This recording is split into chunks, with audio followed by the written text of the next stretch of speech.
Antum harus berubah, kata Allah SWT, innallaha la yughayyiru ma biqaumin hatta yughayyiru ma bi anfusihim. Allah tidak akan mengubah nasib satu kaum sampai mereka mengubah nasibnya. Maksud daripada ayat ini adalah, kata sebagian ulama, kalau seseorang muslim dia memohon, merengek, mengadu sama Tuhannya dan meminta apapun sampai dia minta menjadi seorang raja dunia, akan dikabulkan oleh Allah asal dia mau mengubah dirinya. Lalu Allah akan bukakan kepadanya peluang-peluang untuk mencapai apa yang sedang dia minta itu. Ini semua teman-teman hanya karena kasus kekufuran saja, malas beribadah, tidak mau jadi orang baik. Hanya itu sederhananya. Lalu kenapa teman-teman? Apapun waswas syaitan yang mengatakan orang beriman itu susah, itu bohong semuanya. Demi Allah orang beriman itu bahagia, tenang, bisa mendapatkan semua dunia. Allah janjikan, tidak mungkin salah. Kita melihat orang-orang yang tinggal di Timur Tengah, Allah berikan kekayaan. Banyak orang di Indonesia juga, orang di Asia Tenggara yang memang beriman sama Allah banyak. Saya berjalan dengan orang-orang yang pergi umroh, pergi haji, banyak orang mampu. Banyak orang mampu dan mereka hidup bahagia, bisa. Ya. Jadi bukan berarti kalau kita lagi sulit, kemudian kita menganggap, oh ini berarti saya disiksa sama Allah, itu memang hukuman. Tidak. Antum harus berubah, kata Allah SWT, innallaha la yughayyiru ma biqaumin hatta yughayyiru ma bi anfusihim. Allah tidak akan mengubah nasib satu kaum sampai mereka mengubah nasibnya. Maksud daripada ayat ini adalah, kata sebagian ulama, kalau seseorang muslim dia memohon, merengek, mengadu sama Tuhannya dan meminta apapun sampai dia minta menjadi seorang raja dunia, akan dikabulkan oleh Allah asal dia mau mengubah dirinya. Lalu Allah akan bukakan kepadanya peluang-peluang untuk mencapai apa yang sedang dia minta itu.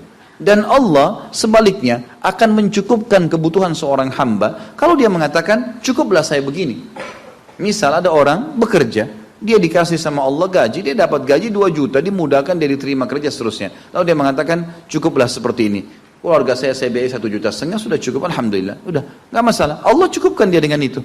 Tapi kalau ada orang tamak dengan rahmat Allah, enggak, saya mau begini, saya mau begitu, saya mau berusaha, lalu merengek minta kepada Allah, Allah akan kasih, tapi prosesnya ada. Karena kita di dunia ada proses. Makanya Umar bin Abdul Aziz rahimahullah mengatakan, sungguh saya ini memiliki pribadi yang tumuh. Tumuh itu orang yang selalu antusias mendapatkan yang terbaik. Beliau waktu jadi masyarakat biasa, beliau minta kepada Allah agar menjadi gubernur Madinah. Dan beliau mengatakan, terus saya menggencot doa itu setiap malam sampai Allah kabulkan saya jadi gubernur Madinah. Gitu kan? Kemudian setelah itu saya memiliki antusias yang lebih besar untuk menjadi khalifah, dan terus saya berdoa sampai Allah nobatkan jadi khalifah. Padahal Umar bin Abdul Aziz tidak bisa jadi khalifah pada saat itu kalau sesuai dengan jalur keturunan. Semestinya ada orang lain, dia memang keturunan Bani Umayyah, tapi bukan dia semestinya pada saat itu menggantikan khalifah. Tapi subhanallah, sebelum meninggal khalifah sebelumnya menulis surat bahwasanya yang datang setelah saya adalah Umar bin Abdul Aziz, padahal bukan dia. Makanya setelah Umar bin Abdul Aziz meninggal, kembali kepada keturunan raja yang pertama. Tapi Allah selipkan dia menjadi khalifah di situ. Dan dia mengatakan, saya mendapatkan semua apa yang saya inginkan dengan tumuh saya, dengan antusias saya yang besar, dan saya mohon kepada Tuhan saya sampai Allah kasih. Jadi Allah kasih teman-teman sekalian. Tapi bagaimana kedekatan antum kepada Allah subhanahu wa ta'ala? Bagaimana kita merengeknya dengan Allah? Bagaimana kita memohonnya dengan Allah? Tidak ada yang mustahil. Coba terus minta sampai Allah kasih. Karena setiap seseorang hamba mengucapkan Rabbana atau Allahumma, atau kita mengatakan dalam maksudnya, ya Allah, wahai Tuhanku. Begitu kita mulai memohon, itu sudah ada garis startnya ucapan kita. Ada garis finishnya. Tinggal antum sabar sampai garis finish enggak? Banyak orang berdoa baru pertengahan sudah berhenti dengan alasan Allah belum kasih. Allah mau lihat ini orang benar nggak, serius nggak.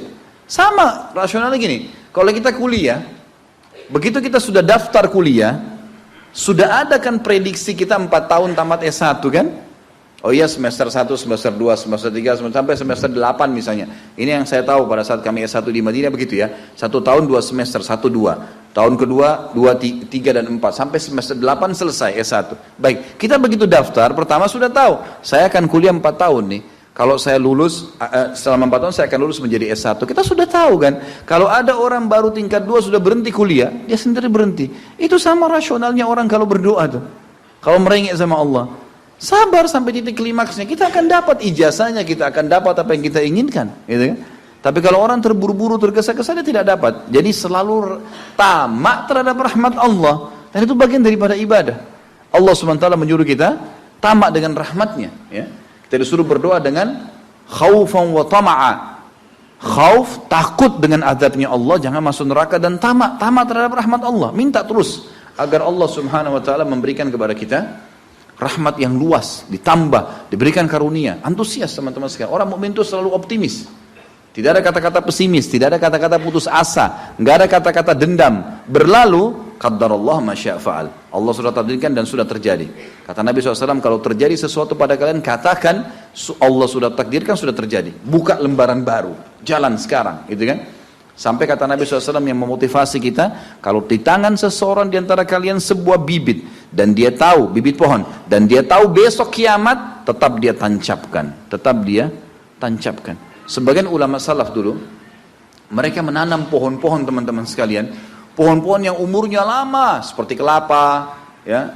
Tapi di sana mungkin mereka menanam pada saat itu kurma lama tumbuhnya, gitu kan. Mereka tanam, sampai pada saat itu ada beberapa sahabat menanam pohon-pohon kurma yang masih kecil. Mereka di umur pada saat itu sampai alis mereka sudah putih dan turun menutupi matanya, saking tuanya, 80-90 tahun.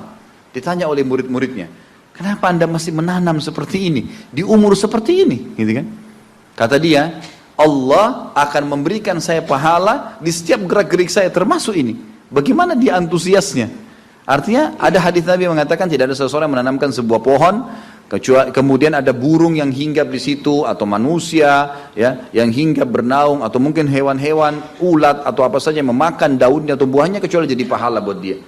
Jadi selalu ada motivasi untuk menjadi orang yang terbaik, ya. Makanya juga dalam masalah surga begitu. Kata Nabi SAW, kalau kalian minta surga Firdaus, surga yang tertinggi. Jangan bilang amal saya nggak cukup, enggak. Tamak dengan rahmat Allah, minta yang terbaik teman-teman sekalian. Kita tidak akan berubah kecuali Allah tidak akan berubah kecuali kita berubah dulu. Kita yang mengubah menjadi lebih baik. Ya, ini poin yang harus digarisbawahi. Ini sebuah kaidah hidup, ya. Sehingga kita harus selalu optimis, dan begitulah keadaan orang-orang beriman. Allahu a'lam.